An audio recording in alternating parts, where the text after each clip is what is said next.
Que la paix du Seigneur soit avec vous. Je sais qu'à la fin de cette vidéo, plusieurs vont encore m'insulter. Plusieurs vont juger sans avoir écouté et plusieurs vont juger sans avoir examiné. Mais tant mieux, que la paix du Seigneur soit avec vous et j'espère que vous allez comprendre beaucoup de choses à la fin de cette vidéo. Quand on va aborder un thème qui fait couler beaucoup d'encre et beaucoup de salive, qui emmène beaucoup de controverses et de contestations, mais il est important que nous examinons cela à la lumière de la parole de Dieu. Je l'ai souvent dit ici et nous le disons. Ce n'est pas parce qu'une chose a mis longtemps sur la terre qu'elle est légitime d'être acceptée comme vraie. Des mensonges peuvent durer des siècles et des siècles. Et quand vient le temps de la vérité, le Seigneur par sa grâce nous la révèle au travers de sa parole. C'est pourquoi nous vous invitons toujours à examiner les Écritures selon Acte 17, verset 10 au verset 11, comme faisaient les chrétiens de Bérée. Aujourd'hui, on va examiner le mot fornication. Le mot fornication, lorsqu'on l'entend aujourd'hui à la bouche des chrétiens, c'est qu'il désigne le fait qu'un homme vive avec une femme sans l'avoir épousée à la mairie ou encore payer sa dot. C'est spécifiquement à cette désignation-là qu'est attribué le mot fornication. Or, il y a un vrai problème parce que ce mot fornication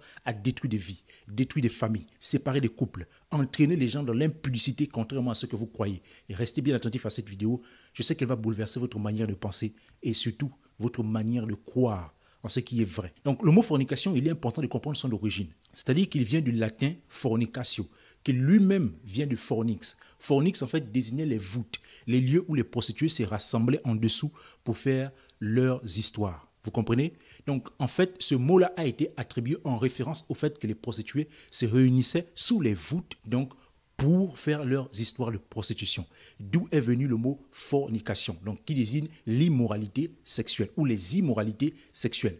Or, il est important que vous compreniez très bien que le fait qu'un homme vive avec une femme ou qu'une femme vive avec un homme sans s'être marié à la mairie ou à la coutume ou encore payer la dot, est-ce qu'on devrait désigner cela comme étant une immoralité sexuelle? C'est ce qu'on va examiner à la lumière de la parole de Dieu.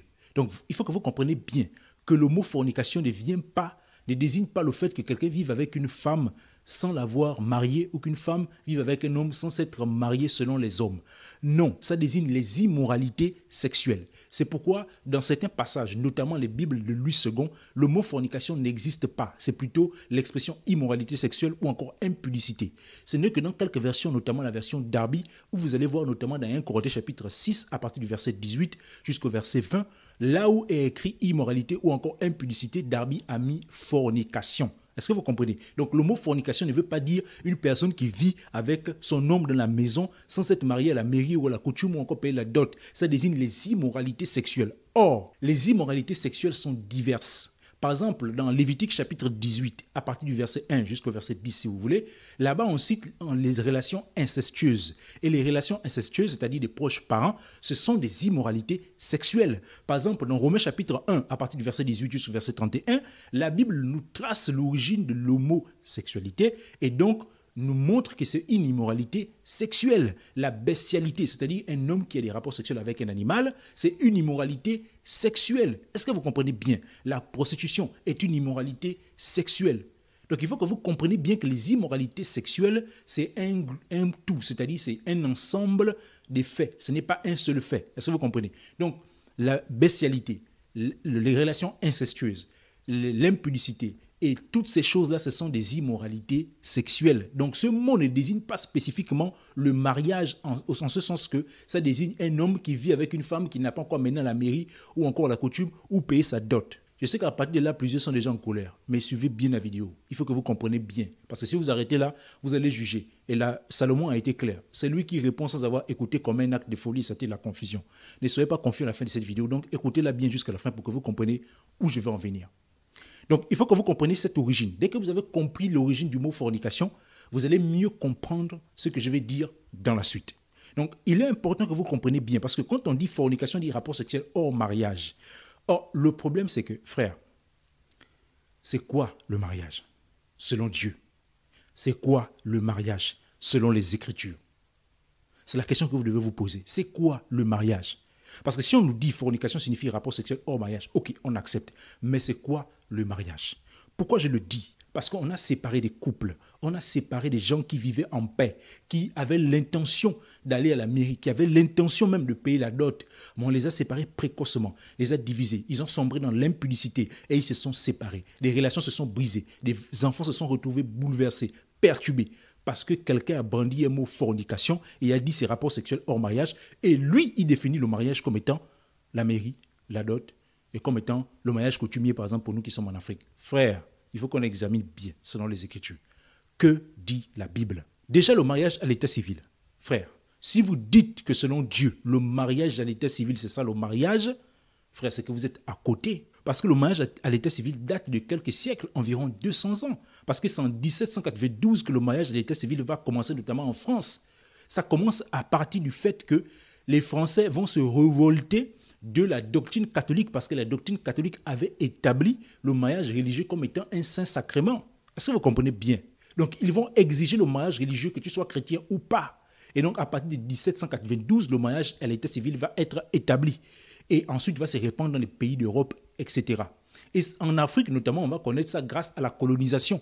Parce qu'à l'origine, nous, on ne connaissait pas le mariage à l'état civil. Est-ce que vous comprenez très bien? Donc, on ne peut pas dire que le mariage à l'état civil, c'est le mariage selon Dieu. Attention, ne me faites pas dire ce que je n'ai pas dit. Je n'ai pas dit que le mariage à l'état civil ne sert à rien. J'en parlerai dans la vidéo. Mais ce n'est pas ça, le mariage selon Dieu. Et il faut que vous le compreniez très bien. Donc, c'est un mariage qui date d'hier. C'est-à-dire que ça a été établi seulement en 1792, donc il y a quelques siècles. Donc, on ne peut pas prendre ce mariage comme étant le mariage dont parle la Bible. Est-ce que vous comprenez? D'abord, comment est-ce que la Bible définit le mariage? Genèse chapitre 2, verset 24, l'Écriture dit quoi? C'est pourquoi l'homme quittera son père et sa mère et s'attachera à sa femme. Et les deux deviendront une seule chair. C'est ça la définition du mariage selon Dieu. Or, puisque le mariage selon Dieu signifie devenir une seule chair, la question se pose. C'est quoi devenir une seule chair selon les Écritures? C'est quoi devenir une seule chair? Parce que si on comprend ce qu'est devenir une seule chair, on comprendra ce que la Bible a voulu dire par mariage dans Genèse chapitre 2, verset 24. Est-ce que devenir une seule chair, c'est porter un anneau au doigt? Est-ce que devenir une seule chair, c'est payer la dot? Est-ce que devenir une seule chair, c'est le mariage coutumier? Il faut qu'on soit clair à la lumière des Écritures. Qu'est-ce que devenir une seule chair selon les Écritures? D'après 1 Corinthiens chapitre 6, verset 16, l'apôtre Paul dit « Celui qui s'attache à la prostituée est avec elle une seule chair, car il est écrit « Et les deux deviendront une seule chair ». Donc dans ce passage de 1 Corinthiens chapitre 6, verset 16, l'apôtre Paul nous apprend que l'homme devient une seule chair avec la femme par le lien du rapport sexuel. Est-ce que vous comprenez très bien? Donc les rapports sexuels consentis entre un homme et une femme font qu'ils deviennent une seule chair.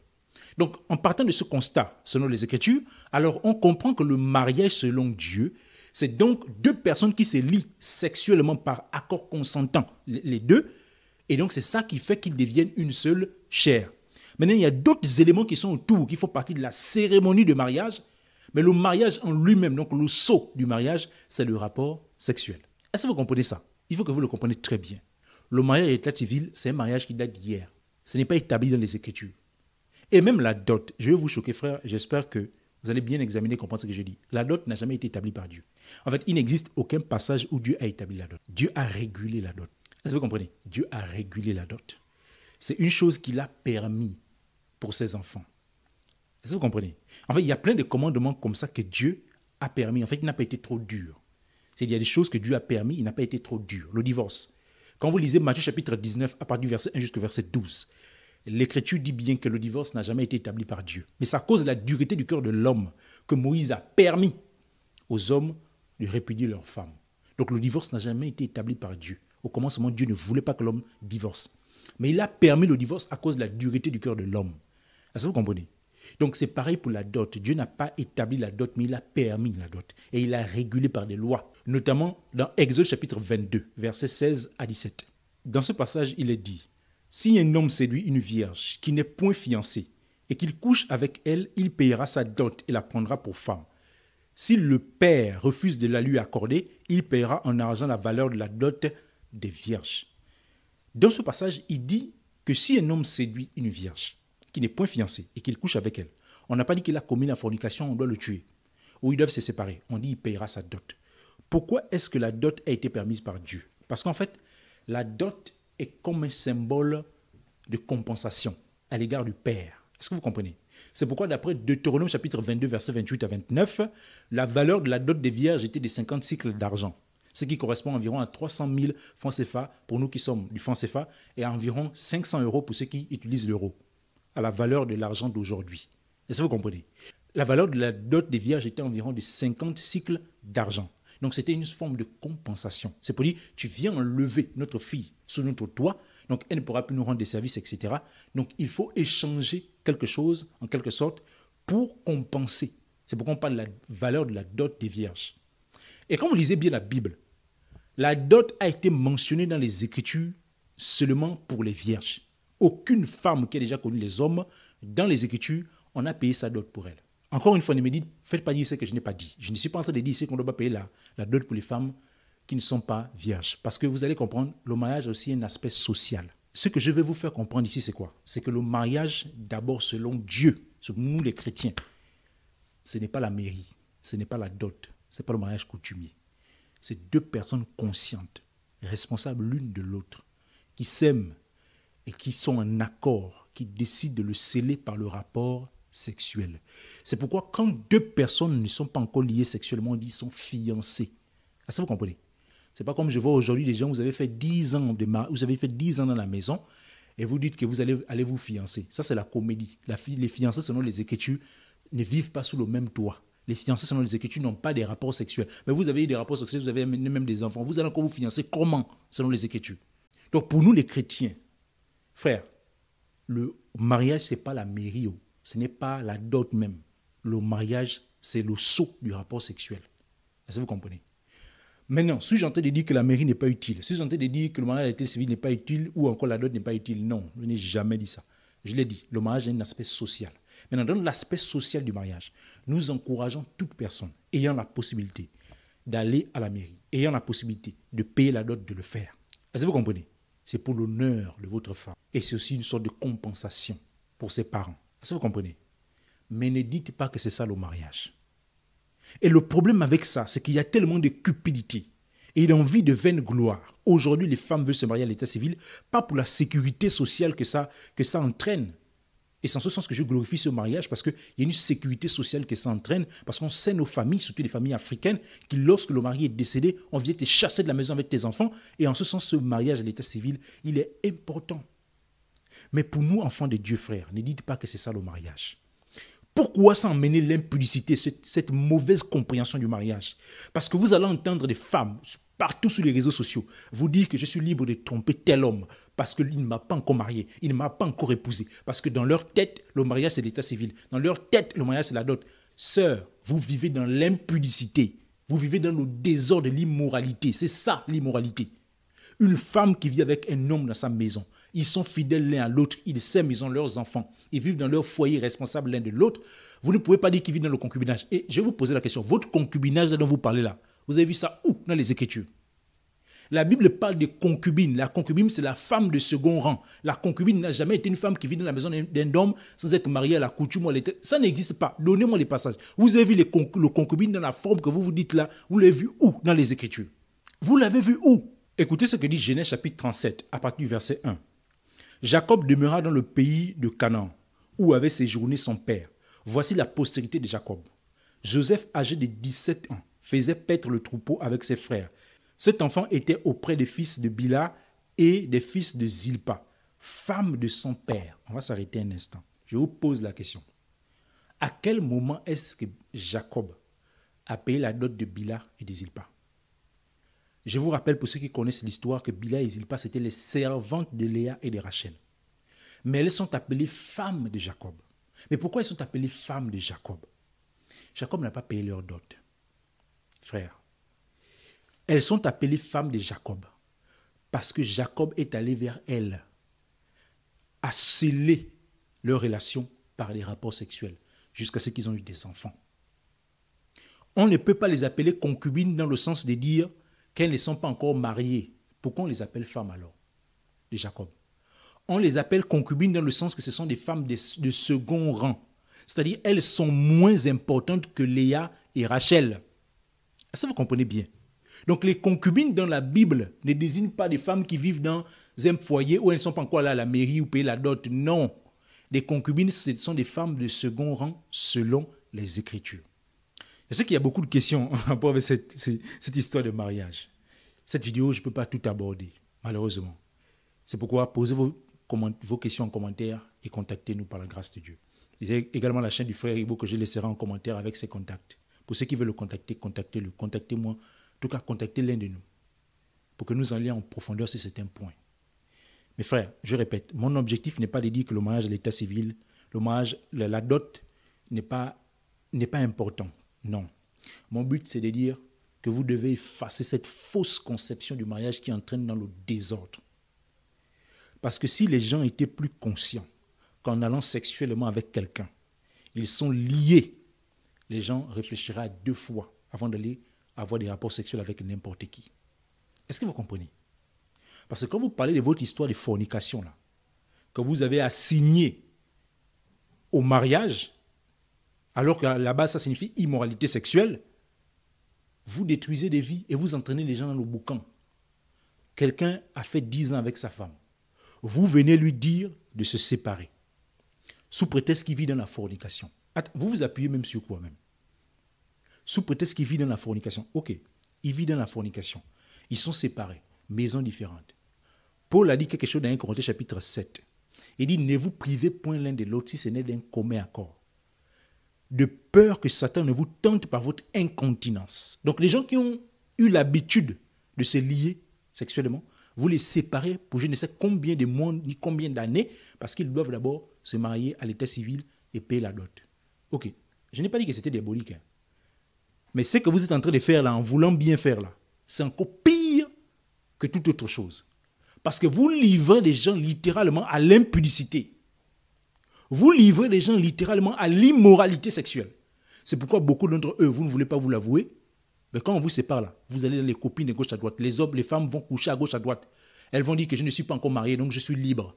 C'est ça le raisonnement des femmes, même celles qui se disent chrétiennes. Et aujourd'hui, une chose qui était censée éviter les gens de vivre dans l'impudicité, dans l'immoralité sexuelle, c'est plutôt ça qui encourage les gens à vivre dans l'immoralité.